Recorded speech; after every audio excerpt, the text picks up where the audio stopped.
Good morning all of you. आज हम लोग बायोलॉजी के फर्स्ट चैप्टर के बारे में अध्ययन करेंगे। ठीक है, तो बायोलॉजी अगर पढ़ते हैं तो सबसे पहले ये जानना जरूरी है बायोलॉजी कहते किसे हैं, जीव विज्ञान कहते किसे हैं, इसके जनक कौन है। ठीक है, कोई भी जनरली क्वेश्चन पूछ सकता है कि बायोलॉजी पढ़ते हो, चलो बता दो बायोलॉजी किसे कहते हैं, इसके जनक कौन है, तो इसके बारे में डिस्कशन करते हैं। ठीक है, सर जो बायोलॉजी के जनक हैं जनरली अरस्तु हैं। जनक किसको बोला गया है? अरस्तु को बोला गया है। और बायोलॉजी कहते किसे है कि विज्ञान की वह शाखा जिसमें जीवों का अध्ययन किया जाता है। विज्ञान की वह शाखा, नोट कर लीजिए, विज्ञान की वह शाखा जिसके अंतर्गत जीवों का अध्ययन किया जाता है जीव विज्ञान कहलाता है। चलिए यहाँ हम पढ़ लेते हैं। दिया है कि जीवों के अध्ययन को सन 1802 ईस्वी में पहले फ्रांसीसी वैज्ञानिक लैमार्क ने तथा बाद में जर्मन वैज्ञानिक ट्रेविरेनस ने जीव विज्ञान, जिसका यहाँ मीनिंग दिया हुआ है कि क्या होता है, लाइफ साइंस या और बायोलॉजी। ग्रीक वर्ड है बायोस। बायोस का मतलब होता है लाइफ, और दो शब्द से मिला है तो दूसरा शब्द क्या है, लॉगोस। लॉगोस का मतलब होता है स्टडी। लाइफ माने जीव, जीवन या लिविंग, जीवित जीवन का नाम दिया। आज हमें पृथ्वी पर उपस्थित जीवों की लगभग 17 से 18 लाख किस्में अर्थात जातियां ज्ञात हैं। इनमें हम जंतुओं और पादपों का स्पष्ट भेद कर सकते हैं। इसलिए जीव विज्ञान को दो उप शाखाओं में बांटा गया है, पादप या वनस्पति विज्ञान अर्थात बॉटनी। बॉटनी शब्द ग्रीक वर्ड है बोटेने, जिसका मतलब होता है हर्ब, ग्रास और प्लांट, तथा जंतु विज्ञान अर्थात जूलॉजी। जूलॉजी का जू से मतलब होता है, जू मिस होता है जंतु, study miss logos miss study, आप पहले भी पढ़े हैं। तो जीवों का स्टडी, जंतु का स्टडी जूलॉजी में आता है। ठीक है, हम इस तरीके से समझ सकते हैं, जैसे यहाँ देखिए, ये जीव विज्ञान, विज्ञान की वह शाखा जिसके अंतर्गत जीवों का अध्ययन किया जाता है जीव विज्ञान कहलाता है। नोट कर लीजिए। बायोस का मतलब होता है लाइफ या लिविंग, लिविंग का मतलब जीवित जीव, और लॉजी शब्द लॉगस से बना हुआ, लॉगस का मतलब होता है स्टडी, स्टडी मीन्स अध्ययन करना। ठीक, जीव विज्ञान दो शाखाओं से मिलकर बना है। जनरली दो उप शाखाएं हैं इसके, जंतु विज्ञान और वनस्पति विज्ञान। जंतु विज्ञान को इंग्लिश में जूलॉजी बोलते हैं और वनस्पति विज्ञान को इंग्लिश में बॉटनी बोलते हैं। अब ऐसे भी क्वेश्चन किया जा सकता है कि जीव विज्ञान किसे कहते हैं, तो आपका जवाब होगा कि विज्ञान की वह शाखा जिसके अंतर्गत जंतुओं का अध्ययन किया जाता है जंतु विज्ञान कहलाता है। सिंपल सा वही फार्मूला, जंतुओं का अध्ययन किया जाता है जंतु विज्ञान कहलाता है। वैसे ही वनस्पति विज्ञान, विज्ञान की वह शाखा जिसके अंतर्गत वनस्पतियों का अध्ययन किया जाता है, पेड़ पौधों का अध्ययन किया जाता है, वनस्पति विज्ञान कहलाता है। ठीक है, अब पूछ लिया जाता है कि जीव विज्ञान के जनक कौन है, तो आपका सिंपल सा अरस्तु। जीव विज्ञान के जनक कौन है? अरस्तु। इनको इंग्लिश में इनका नाम चेंज है, अगर इंग्लिश में नाम लिखना हो तो आप लिख सकते हैं अरिस्टोटल। इंग्लिश में इनका नाम कैसे लिखते हैं? अरिस्टोटल। जंतु विज्ञान के जनक को भी, जो जंतु विज्ञान के जनक उनको भी अरस्तु को ही कहा जाता है, तो अरस्तु को ही जंतु विज्ञान के जनक भी बोले जाते हैं। ठीक है, नेक्स्ट है वनस्पति विज्ञान के जनक। वनस्पति विज्ञान के जो जनक हैं वो कौन है? थियोफ्रेस्टस। कौन है? थियोफ्रेस्टस। याद कर लीजिएगा, ये जनरली क्वेश्चन है, कोई भी आपसे पूछ सकता है। ठीक, अब हम आते हैं, यहां है जीवन क्या है, what is life. What is life, हाँ देखिए, हम लोग जीवधारियों तथा समस्त निर्जीव वस्तुओं को देख तथा छू सकते हैं, परंतु जीवधारियों के जीवन को न देख सकते हैं न छू सकते हैं। वास्तव में जीवन जीवधारियों के पदार्थ में उत्पन्न होने वाली एक विशेष प्रकार की ऊर्जा या शक्ति है। समझ में आ रहा है? अतः इसकी कोई सीधी परिभाषा नहीं दी जा सकती। प्यार, घृणा, मोह, लालच, सरलता, सुशीलता, अच्छाई, बुराई आदि की भांति यह अमूर्तियां भाववाची है। हम केवल इतना कह सकते हैं कि संगठित पदार्थ या भूत द्रव्य की जैव दशा ही जीवन है। कॉपी में आप इतना लिखेंगे जीवन क्या है, तो आप यहाँ से यहाँ तक लिखेंगे संगठित पदार्थ या भूत द्रव्य की जैव दशा ही जीवन है। ये पूरा आप नहीं लिखेंगे, आपके समझाने के लिए है, ठीक है। आप जीवन के बारे में इतना लिखेंगे, ओके। नेक्स्ट है जीवधारी निर्जीव वस्तुओं से कैसे भिन्न होते हैं। How living beings differ from non living objects, इसके बारे में पढ़ते हैं। यद्यपि जीवधारी तथा सभी निर्जीव वस्तुएं पदार्थ की बनी होती हैं और हम जीवन को देख या छू नहीं सकते हैं, फिर भी हम सुगमता पूर्वक जीवधारियों की निर्जीव वस्तुओं से पृथक पहचान कर सकते हैं। जैसे कह रहा है कि पहली बात तो अभी हमने ऊपर पढ़ा कि जो जीवन है उसको ना तो हम देख सकते हैं और ना ही छू सकते हैं, ठीक है। ना ही हम देख सकते हैं ना ही छू सकते हैं, फिर भी जीव जो हमारा निर्जीव वस्तु है और जीवित वस्तु है, फिर भी हम उसमें पृथक रूप से आसानी से पहचान कर सकते हैं, ठीक है। इसका कारण यह कि जीवधारियों में पदार्थ का संगठन ऐसा होता है कि जिसमें कि जैव ऊर्जा, जिसको बायो एनर्जी बोलते हैं, बायो में जैव होता है, बनती है। इसी ऊर्जा द्वारा जीवधारी कई प्रकार की जैव क्रियाएं करते हैं, इनमें हम जिनसे हम इन्हें स्पष्ट पहचान लेते हैं। जीवधारियों की ये सब संगठनात्मक एवं क्रियात्मक विशेषताएं निम्नवत हैं, जैसे आकृति एवं माप, शेप एंड साइज। जीवों में अपनी अपनी किस्म अर्थात जाति के अनुसार विविध प्रकार की परंतु निश्चित आकृतियां एवं माप होती है, इसलिए हम इन्हें अलग अलग पहचान लेते हैं। इसके विपरीत निर्जीव वस्तुएं आकृति एवं माप में जल की बूंद से लेकर विशाल महासागर तक या रेत के कण से लेकर विशाल पर्वत तक भिन्न भिन्न और अनिश्चित होती हैं। जैसे यहाँ कह रहा है कि जो जीव है अपने अपने किस्म और जाति के अनुसार जो है वो क्या होते हैं, विविध प्रकार की होती है, लेकिन उनकी निश्चित और जो माप होती है, आकृति होती है, वो निश्चित होती है। किस जाति के जो जीव है उनकी जो आकृति होगी, माप होगी, इसी तरीके की होगी, ठीक है। जबकि निर्जीव वस्तुओं में से नहीं है और एकदम से भिन्न भिन्न अनिश्चित आकृति उनकी होती है। आगे दिया रासायनिक संगठन, इसको केमिकल ऑर्गेनाइजेशन बोलते हैं। जैसा कि पूर्व वर्णन से स्पष्ट है कि जीवों और निर्जीव वस्तुओं के बीच पदार्थ के रासायनिक संगठन में अत्यधिक भेद होता है, जबकि जीव पदार्थ मुख्यतः बड़े बड़े कार्बनिक अणुओं का बना एवं जटिल रासायनिक संगठन होता है। समस्त निर्जीव वस्तुओं का पदार्थ सरल और छोटे मुख्यतः अकार्बनिक अणुओं का असंगठित मिश्रण मात्र होता है। से कह रहा है कि जो समस्त जीव हैं जो बड़े बड़े कार्बनिक अणुओं का बना जटिल रासायनिक संगठन है, जबकि जो निर्जीव वस्तुएं हैं वह सरल पदार्थ और छोटे मुख्यतः अकार्बनिक पदार्थ से के अणुओं का असंगठित मिश्रण होता है, ठीक है। नेक्स्ट है आपका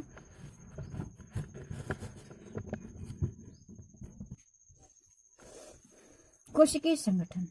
जीवों के शरीर में जीव पदार्थ एक या अनेक सूक्ष्म एवं कला युक्त पृथक इकाइयों के रूप में होता है, इन्हें कोशिकाएं कहते हैं। स्पष्ट है कि प्रत्येक कोशिका जीवन की एक स्वायत्त इकाई है। स्वायत्त का मतलब होता है कि स्वतः चलने वाली, यह ऑटोनॉमस यूनिट ऑफ लाइफ होती है।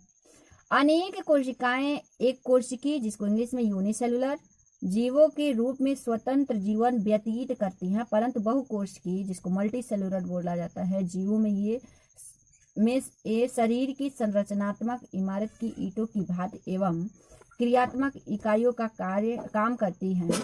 अधिकांश बहुकोशिकीय जीव शरीरों में तो स्वयं कोशिकाएं भी सुव्यवस्थित ऊतकों, अंगों एवं अंगतंत्रों में संगठित होती। निर्जीव वस्तुओं में पदार्थ का ऐसा संरचनात्मक संगठन नहीं होता है। ये सारी चीजें हम बताते हैं आपको, ये सजीव और निर्जीव में डिफरेंस बता रहा है, शायद आपको समझ में ना आ रहा हो, हम साइड में बताते हैं कि जनरली जो कोशिका होती है, जो शरीर की संरचना बनी होती है, वह सजीवों में कोशिकीय स्तर की होती है। कोशिका बना होता है, एक कोशिकीय जीव होते हैं, बहुकोशिकीय जीव होते हैं। ये सारी आपने पहले भी पढ़ा है। एक कोशिकीय जीव वो जीव होते हैं जिनकी जो शारीरिक संरचना है एक ही कोशिका से बनी होती है और सारा जो क्रियाकलाप होता है एक ही कोशिका में संपन्न होता है। जबकि बहुकोशिकीय जीव ऐसे होते हैं कि जिनमें कोशिकाओं की संख्या 2 से अधिक होती है, 2 या 2 से अधिक होती है, और जिनका जो शारीरिक संगठन है वो भिन्न भिन्न कोशिकाओं से मिलकर बना होता है, और जो भी क्रियाकलाप होती है सबका अलग अलग कार्य होता है और अलग अलग कोशिकाओं से होती है। ठीक है,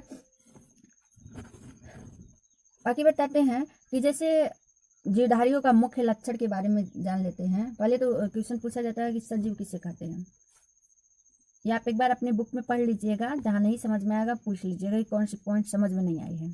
ठीक है, हम मेन लक्षण पढ़ते हैं। जैसे कि जीव पूछ लेता है सजीव किसे कहते हैं, तो आप सजीव का लिखेंगे कि जीव स्व प्रतिकृति विकासशील तथा स्वनियमनकारी पारस्परिक क्रियाशील तंत्र हैं जो बाह्य उद्दीपनों के प्रति अनुक्रिया की क्षमता रखते हैं।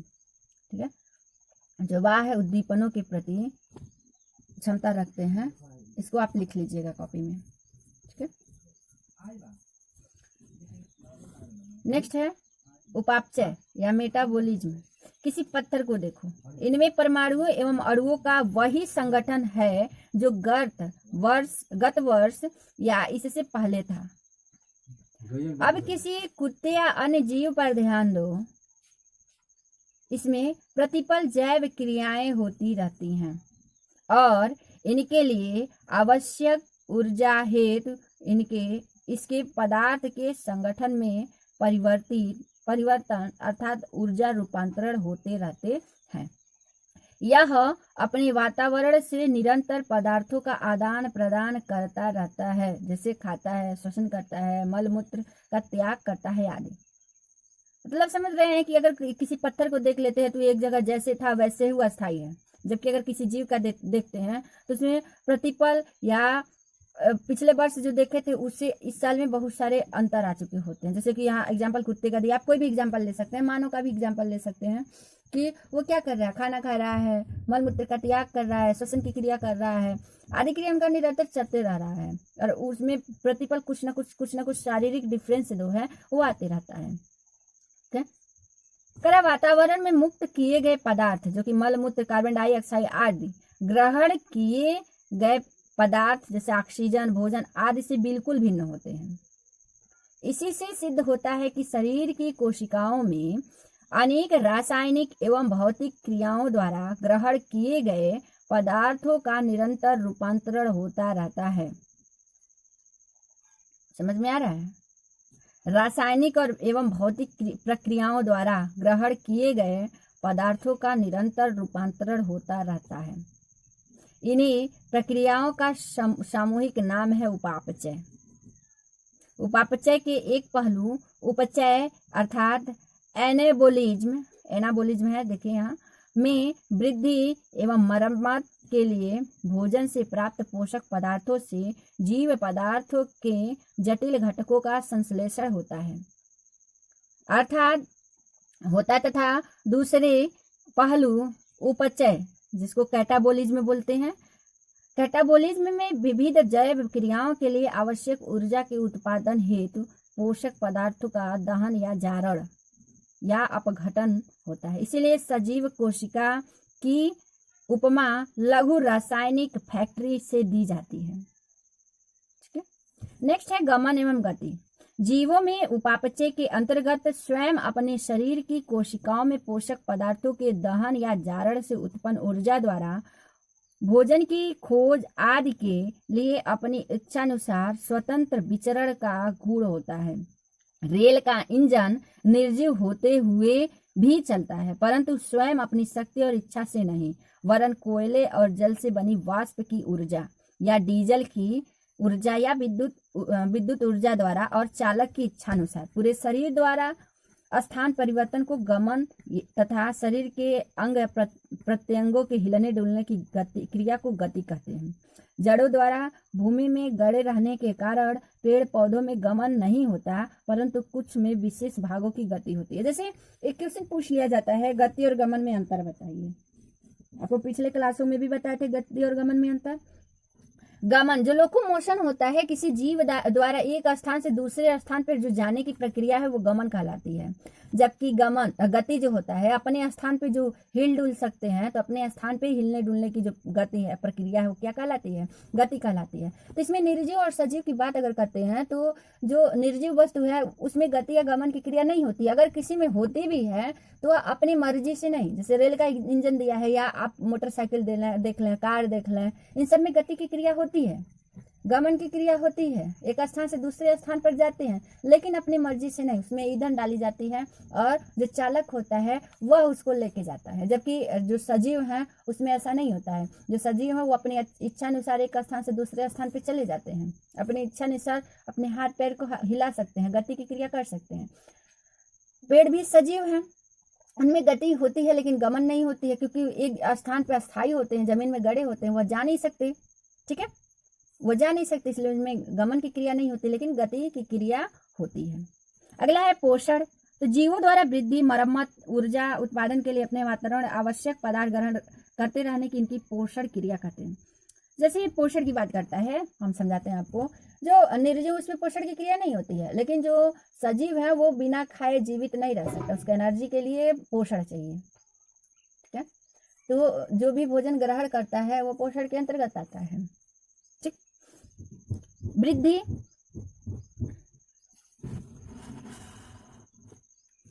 उपापचय के अंतर्गत सभी जीवधारी पोषक पदार्थों को अपने पदार्थ अर्थात भूत द्रव्य में खपाकर भूत द्रव्य की मात्रा बढ़ाते हैं।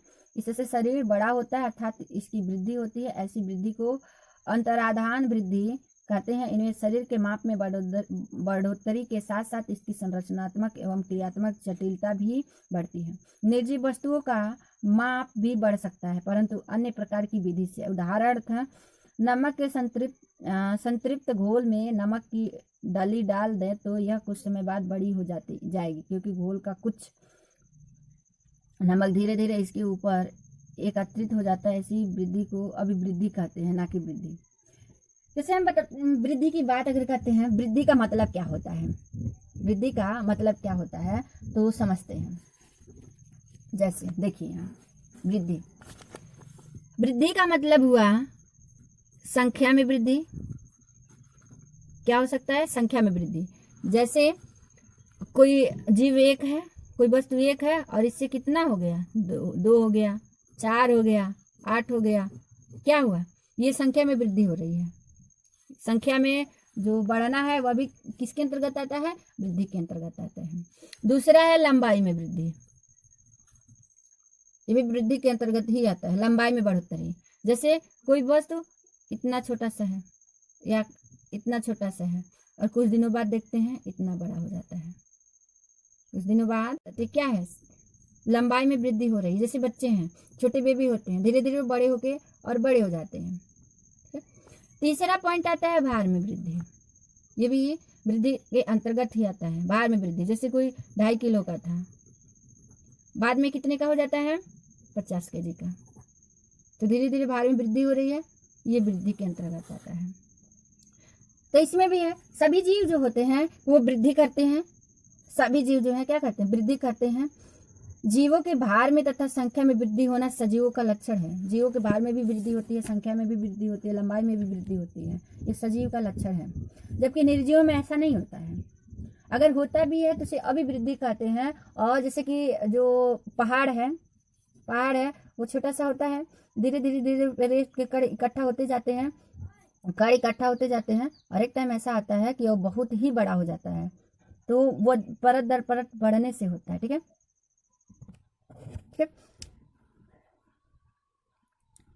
जबकि जो जीवों में वृद्धि होता है वो कोशिका विभाजन द्वारा होता है। वह परत दर परत बढ़ी तो जो पहाड़ थे, पर्वत थे, रेत के टीले थे, वो बढ़ते गए, उसमें परत दर परत मिट्टी या रेत आते गए और जिसकी वजह से क्या हुआ? बढ़ते गए। जबकि जो जीव होते हैं उनमें जो वृद्धि होती है वो कोशिका विभाजन द्वारा होती है। कोशिका विभाजन द्वारा होता है। जैसे एग्जाम्पल से हम समझते हैं कि अगर हमारे हाथ में कहीं चोट लग जाती है, मान लीजिए यहाँ चोट लग गई, ठीक, तो धीरे धीरे ये चोट क्या होता है? भर जाता है। चोट क्या होता है? भर जाता है। आखिर भरता कैसे है? वहाँ नया जो त्वचा है आ कहाँ से जाता है? तो वह होता है कोशिका विभाजन के द्वारा। ये आसपास की जो कोशिकाएं हैं विभाजित होने लगती है और विभाजन होने के बाद धीरे धीरे वो इकट्ठा होने लगते हैं और एकत्र होके वो कोशिकाएं जो होती हैं वो एकत्रित होकर उसको भर लेती हैं। यहाँ विभाजन की प्रक्रिया हुई। ठीक, तो यह प्रक्रिया जो है जीवन पर्यंत चलती है। लेकिन जो जीवों में होता है, जीवों में अगर वृद्धि की बात करें तो एक निश्चित समय तक होता है।